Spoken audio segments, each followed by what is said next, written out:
Hi friends. నేను మీ cooking with Mounika. ఇవాళ bagara rice చేశాను. ఒకసారి ఎలా ఉందో చూద్దాం. సో, ముందుగా నేనైతే 3 గ్లాసెస్ రైస్ తీసుకున్నాను normal rice. 1 glass basmati rice అయితే తీసుకున్నాను.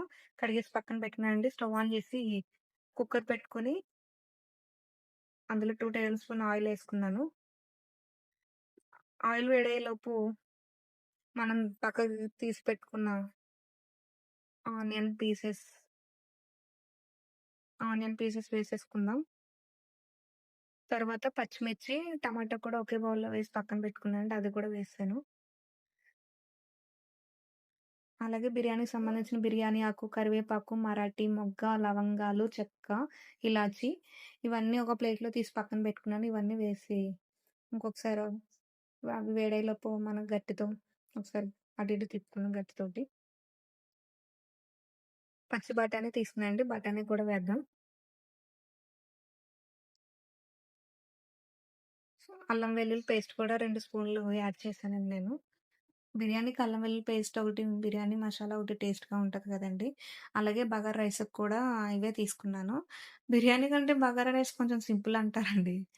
కానీ 2 కూడా దగ్గర దగ్గరగా అవే ఉంటాయి. బిర్యానీలో అయితే పొటాటో అని, క్యారెట్ అని ఇవన్నీ యాడ్ చేస్తాం. ఇందులో అయితే ఇవేమి ఉండదు.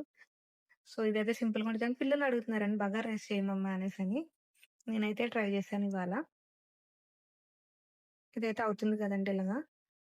బిర్యానీకి నేను మసాలా కూడా ఇంట్లో చేసి పెట్టుకుంటాను కదండీ! బిర్యానీ పౌడరు. అదైతే 2 టేబుల్ స్పూన్స్ ఏసాను నేనైతే.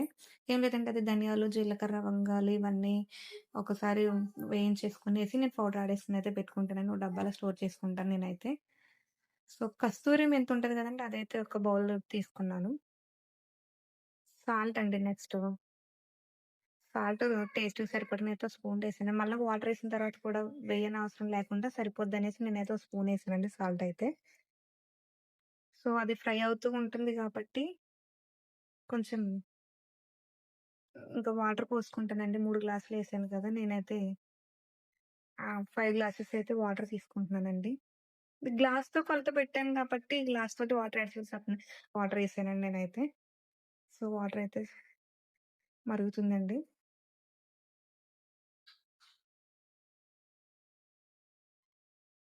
బాస్మతి కదండీ! వాటర్ అయితే ఇంకొంచెం ఎక్కువ తక్కువయిందనిపించి ఇంకొక హాఫ్ ఏసానండి. 4 ½ ఏసాను. సో, నాకైతే మరిగిపోయిందండి. ఇదైతే మరిగిపోయింది కాబట్టి నేనైతే రైస్ ఏసేస్తున్నాను.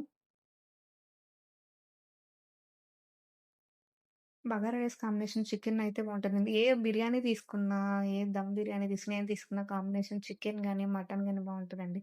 మా ఇంట్లో మా పిల్లలైతే చికెన్ ఎక్కువగా ఇష్టపడతారు. ఓకే. వాటర్ అయితే మరిగింది. రైస్ కూడా ఏసేసాను. ఫైనల్లీ నేను కొత్తిమీర అయితే యాడ్ చేస్తున్నానండి. కుక్కర్ మూత తీసిన తర్వాత ఏస్తే మనకు కొంచెం పచ్చి పచ్చిగా ఉంటదని నేనైతే వేయలేదండి. సో, కుక్కర్ అయితే పెట్టేసానండి. ఒక్క విజిలే ఏపిచ్చానండి నేనైతేని. సో, అయిపోయింది నాకైతే. నేనైతే టేస్ట్ చూడాలనేసి నాకైతే కొంచెం కంగారుగానే ఉందండి. అయిపోయిందండి నాకైతేని వచ్చిందండి. మరి మీకెలా ఉంటదో ఒకసారి చేసుకొనైతే నాకైతే చెప్పండి.